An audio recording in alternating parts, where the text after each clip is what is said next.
Les deux prairies, conte hindou. Les hommes naissent, vivent et meurent. Il en est ainsi, dit-on, depuis la nuit des temps. Ami, toi qui chemines sur le clair sentier des livres, écoute mon conte. Tu es enfin parvenu au pays d'il était une fois.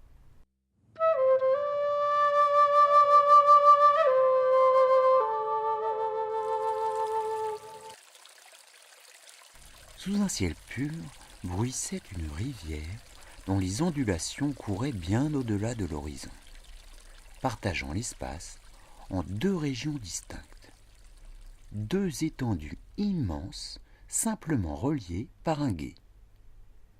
La première s'appelait la prairie de la vie, la seconde la prairie de la mort. Créateur et maître de toutes choses, Brahma veillait sur elle avec un soin jaloux. Un jour, pourtant, il décida d'en confier la garde à deux divinités dont il appréciait les qualités. À Shiva le sage, il donna la région de la mort. Au bon Vishnu, celle de la vie. Il ne leur fit pas de recommandations particulières, si ce n'est de gouverner ces terres selon leur bonne volonté. Alors, dans le pays qui dépendait de Vishnu, la vie commença à bouillonner. Le soleil se mit à poindre au petit jour, à se coucher au crépuscule. Les mers, les océans s'enflèrent et s'abaissèrent au gré des caprices d'une lune au sans visage. Partout, ce fut un foisonnement de fleurs, de plantes, d'arbres et de cascades. La terre de Vishnu vit naître 1000 espèces d'animaux. Un jour, des hommes apparurent et se multiplièrent. Pour qu'un tel miracle pût se produire, le bon Dieu avait inventé l'amour, auquel il ordonna d'être aussi le bonheur. Par ses efforts répétés, Vishnu avait créé un monde fait d'harmonie, de joie et d'allégresse. Voyant cela, Brahma lui conseilla de se reposer pour se faire de confier à ces créatures qu'il avait appelées hommes le soin de s'occuper de leur propre destin. Laisse-les désormais tisser seuls le fil de leur existence. Ce fut ainsi que les humains commencèrent à penser et à agir par eux-mêmes. Ils connurent alors le plaisir de réussir et la tristesse d'échouer, la joie d'aimer et le chagrin d'être solitaire. Ils apprirent ainsi que le fil dont parlait Brahma était tissé par deux fileuses. Le visage de l'une arborait un sourire perpétuel. Les yeux de l'autre étaient à jamais baignés de larmes. Ils se plaignirent à Vishnu de cette terrible dualité. « Allez et trouvez dans l'amour la force de résister à la tristesse. » Ces paroles du bon Dieu emplirent leur cœur de courage, et ils s'aimèrent comme il leur avait été dit. Mais l'amour est le ressort obstiné de la vie, et si vaste que fût la terre des hommes, celle-ci se trouva vite trop petite pour eux. Les arbres ne firent plus assez de fruits, les ruches ne donnèrent plus assez de miel. Dans les rivières, le poisson manqua. Les hommes alors commencèrent à défricher la forêt, à semer de grands champs. Ils mirent les bêtes dans des enclos, le grain dans des silos, l'eau dans des citernes. Ainsi naquit le travail.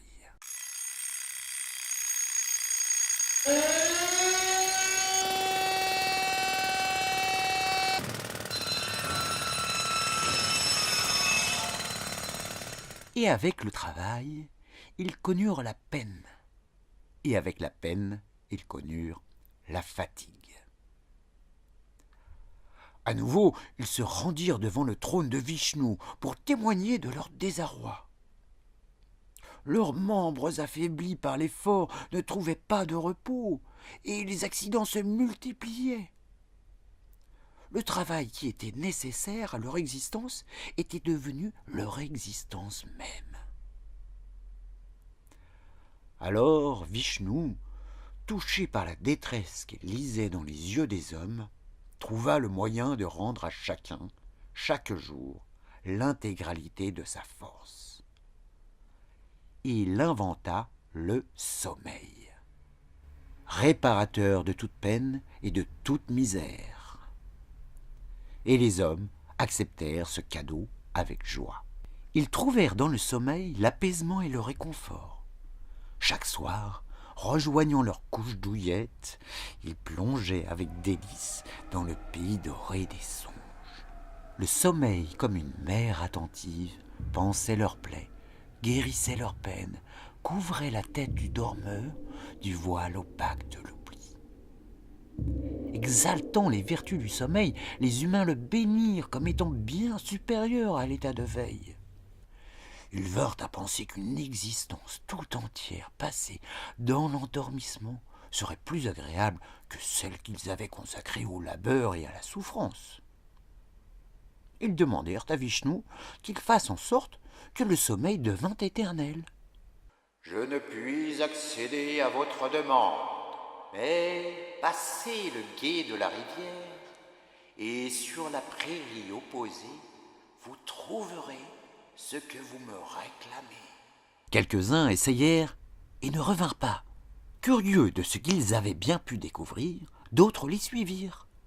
Et le flux des humains enfla chaque jour davantage. Ils quittaient un pays chamarré, bruissant de souffle des vents, brillant de la couleur des fleurs, fait d'ombre et de lumière, de chaud et de froid, de sec et de turgide. Ils trouvèrent le pays du clair, du blême, du transparent. Chaque chose en cette contrée-là possédait la fraîcheur de la rosée matinale. Elle en avait également la couleur diaphane. Un doux brouillard tenace baignait la région de la mort qu'aucune brise ne perturbait. S'observant les uns et les autres, ceux qui avaient fait le pas remarquèrent que leur corps devenait lumineux, transparent, de plus en plus léger, de plus en plus radieux et immatériel, comme il se fondait dans la clarté générale qui emplissait le pré. Ayant déambulé quelque peu, ils s'étendaient sur l'herbe, et le repos les prenait parmi les fleurs, auprès des arbres ou au pied des rochers. Leur visage irradiait une paix intérieure, un calme ineffable, mais aussi un bonheur que même l'amour ne leur avait jamais donné dans le pré de la vie. Cette félicité attira un à un tous ceux qui demeuraient encore sur l'autre rive.